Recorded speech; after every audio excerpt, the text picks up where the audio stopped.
எல்லாருக்கும் வணக்கம். நான் டாக்டர் கார்த்திகேயன். இன்னைக்கு நம்ம ஒரு உண்மை சம்பவம், இதன் மூலமா ஒரு முக்கியமான நோயை பத்தி தெரிஞ்சுக்க போறோங்க. ராஜேஷ் அப்படிங்கிற 36 வயது ஐடி கம்பெனில வேலை செய்யக்கூடிய ஒருவர். அவருக்கு திடீர்னு மூச்சு வாங்குது. சாதாரணமா ஒரு ஆபீஸ் படிக்கட்டு டெய்லி ஏறிக்கிட்டு இருக்கிறது தான். ஆனா திடீர்னு ஒரு நாள் இப்படி மூச்சு வாங்குது அப்படிங்கிற ஒரு சிச்சுவேஷன் வந்த உடனே ஃபர்ஸ்ட் எல்லாருக்கும் என்ன நினைக்க தோணும், ஏதோ நம்ம சரியா இப்ப எக்ஸசைஸ் பண்ணல, வயசு வேற அதிகமாயிட்டு போகுது, அதனால வந்திருக்கோம் அப்படின்னு சொல்லி இக்னோர் பண்ணிடுறாரு, பெருசா எடுத்துக்கல. ஆனா நாட்கள் போக போக பிரச்சனை அதிகமாகுது.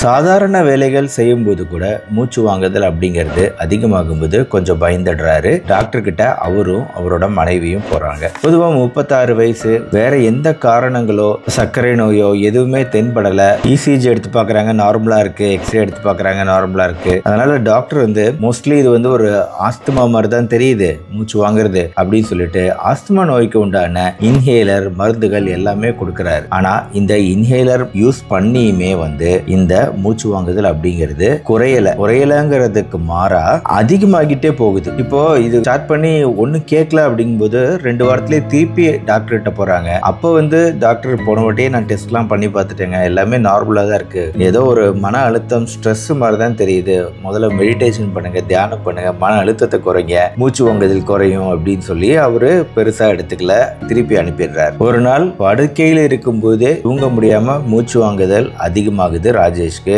இதுக்கு மேல தாமதிக்காம ஹாஸ்பிட்டல் செட்டப்க்கு போறாரு. ஹாஸ்பிட்டல் செட்டப்ல இதுக்கு முன்னாடி எடுத்த இசிஜி, பிளட் டெஸ்ட், எக்ஸ்ரே எல்லாமே காமிக்கிறாங்க. பட் இருந்தாலும் அவங்கள கார்டியாலஜிஸ்ட், இதய நோய் நிபுணர்கிட்ட ரெஃபர் பண்றாங்க. இதய நோய் நிபுணர் எதுக்கும் ஒரு எக்கோ கார்டியோகிராம் எடுத்து பார்க்கலாம் அப்படின்னு சொல்லி எக்கோ டெஸ்ட் எடுத்து பார்க்கும்போது தான் அந்த விஷயம் என்ன அப்படிங்கிறது தெரிய வருது. எக்கோ கார்டியோகிராம் டெஸ்ட்ல நம்ம ரிப்போர்ட்ல பார்க்கக்கூடிய விஷயம் என்ன அப்படின்னா, இதயத்தோட வலது பக்கம் பெருசா இருக்கு. பொதுவா எல்லாருக்கும் ரத்த அழுத்தம் பிபி அதிகமா இருக்கும்போது என்ன ஆகும்னு கேட்டீங்கன்னா, இதயத்தோட இடது பக்கம் எப்பவுமே பெருசா இருக்கும். ஏன்னா பிரஷர் அதிகமாகுது அப்படின்னா இடது பக்கம் என்ன பண்ணுது, அது ஒரு பெரிய அறை, இதயத்தோட மிகப்பெரிய அறை, அதை பம்ப் பண்ணும்போது ஃப்ரீயா ரத்தம் பாயணும். அப்படி பாஞ்சாதான் உடல்ல உச்சி முதல் உள்ளங்கால் வரை எல்லா பகுதியிலையும் ரத்தம் பாயணும். அப்படின்னா அந்த இதயம் நல்லா பம்ப் பண்ணும், அதுக்கு ரெசிஸ்டன்ஸ் இருக்கக்கூடாது. ஆனா இந்த ரெசிஸ்டன்ஸ் சொல்லக்கூடிய ரத்த அழுத்தம் அதிகமாகும் போது இங்க பம்பிங் பண்றது கஷ்டமா இருக்கும். அதனாலதான் இடது அறை பெருசாகுது. ஆனா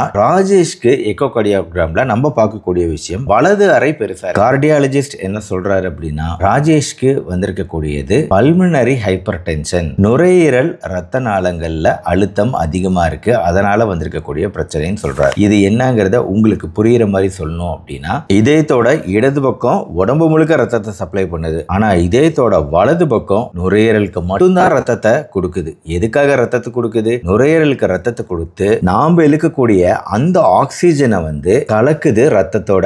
ஏன்னா வலது பக்கம் வரக்கூடிய ரத்தம்ங்கிறது அசுத்தமான ரத்தம்னு சொல்லுவோம், அதாவது கார்பன் டை ஆக்சைடு அதிகம் உள்ள ரத்தம். அந்த ரத்தத்தை தான் வலது பக்கம் இதயம் உள்வாங்கி அதை நுரையீரலுக்குள்ள செலுத்துது. நுரையீரலுக்குள்ள செலுத்தின உடனே நுரையீரல் என்ன பண்ணுது அப்படின்னா, தேவையில்லாம அதிகமா இருக்கக்கூடிய கார்பன் டை ஆக்சைடை இப்படி வெளியேற்றி நாம உள்ள இழுக்கக்கூடிய ஆக்சிஜனை இந்த ரத்தத்தோட கலந்து விட்டு திருப்பி இதயத்துக்கு அமுச்சு விடுது நுரையீரல். இதான் நுரையீரலோட ஒரிஜினல் வேலையே. இப்ப நுரையீரலுக்கு போகக்கூடிய ரத்தம் இருக்கு பாத்தீங்களா, நுரையீரல் இருக்கக்கூடிய ரத்த குழாய்கள்ல அழுத்தம் அதிகமாகும் போது என்ன ஆகுது, வலது பக்க இதயம் பம்ப் பண்ணி நுரையீரலுக்குள்ள தள்ள முடியாம திணறுது. இதனால வலது பக்கம் அப்படியே பெருசாகுது. இதயம் பெருசாகிறது தான் பல்மனரி ஹைப்பர் டென்ஷனால வந்த பிரச்சனை. இதனாலதான் மூச்சு அதிகமா வாங்குது, அதிகமா சோர்வடைகிறாங்க, கால் கைகள்ல வீங்குது. அப்படின்னா ரத்தம் முழுமையாக சுத்திகரிக்க முடியாம போகுது. இதனால ரத்தம் தேக்கம் அடையுது. ஸோ இதற்கான காரணம் தான் என்ன அப்படின்னு கேட்டீங்கன்னா, இது ரொம்ப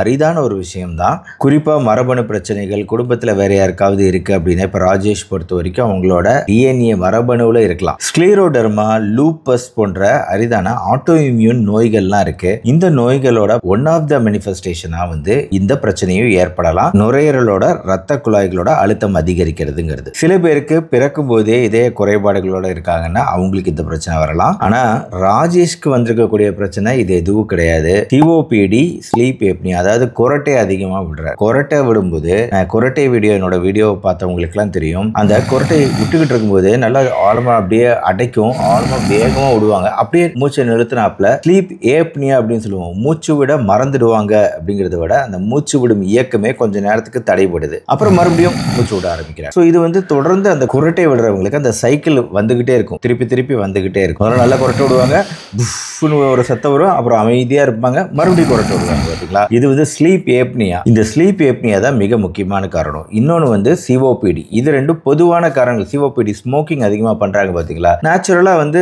நுரையீரலுக்குள்ள இருக்கக்கூடிய ரத்த நாளங்கள் பாதிக்குது, இறுகுது, இதனால வரலாம். புகைப்பிடிக்கிறதையும் குரட்டையும் தான் மெயினா நார்மலா மக்களுக்கு வரக்கூடிய பல்மரி ஹைப்பர் டென்ஷனுக்கு காரணமா இருக்கு அப்படிங்கிறத ஞாபகம் வச்சுக்கோங்க. இன்னொன்று நுரையீரல்ல ரத்த கட்டி, இதுவுமே அரிதான ஒரு விஷயம். ஆல்ரைட், இப்போ வந்து ராஜேஷ்க்கு இந்த அரிதான பிரச்சனை இந்த குரட்டையினால வந்துச்சு அப்படிங்கிறது கண்டுபிடிக்கப்பட்டிருக்கு. இப்போ அடுத்த கட்ட ட்ரீட்மெண்ட் என்ன?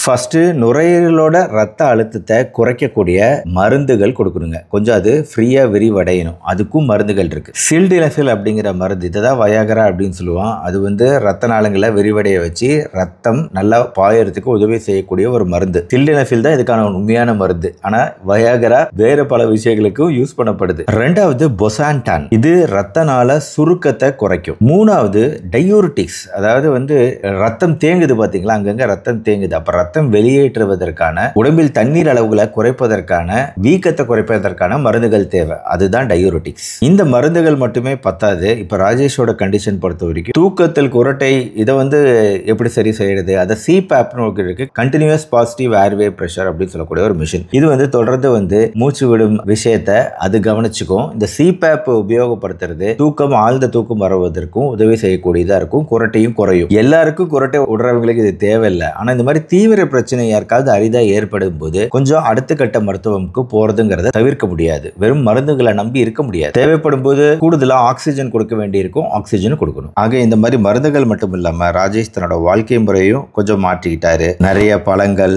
ஆரஞ்சு, மாதுளை, ஆப்பிள், அன்னாசி, பச்சை காய்கறிகள், கீரைகள், பாதாம், வால்நட்டு, அரிசியில வெவ்வேறு விதமான அரிசி, கருப்பு கவுனி அரிசி, சிகப்பு அரிசி, சிறுதானியங்கள், ஓட்ஸ், அதிகமா மஞ்சள் உணவுல சேர்த்துக்கிறது ஆன்டி இன்ஃப்ளமேட்டரி ப்ராப்பர்ட்டிக்காக, பூண்டு போன்ற விஷயங்கள் சேர்த்துக்கிறது. இந்த மாதிரி நல்ல உணவு முறைகளை தன்னோட வாழ்க்கை முறைக்குள்ளார கொண்டு வராரு. முன்னாடி இந்த மாதிரி ஒரு வாழ்க்கை முறை கிடையாது. மேலும் உப்பு அப்படிங்கிறத டோட்டலா கட் பண்றாரு.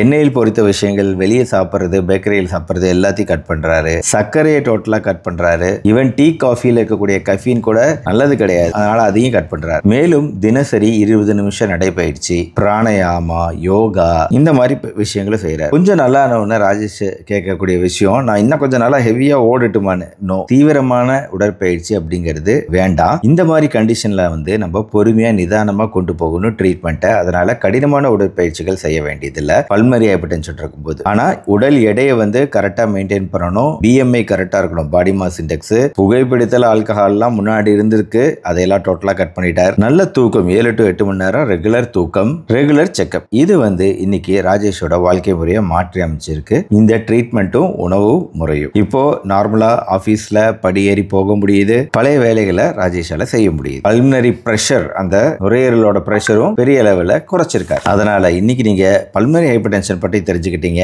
குறிப்பா இந்த அறிகுறிகளை இக்னோர் பண்ணாதீங்க.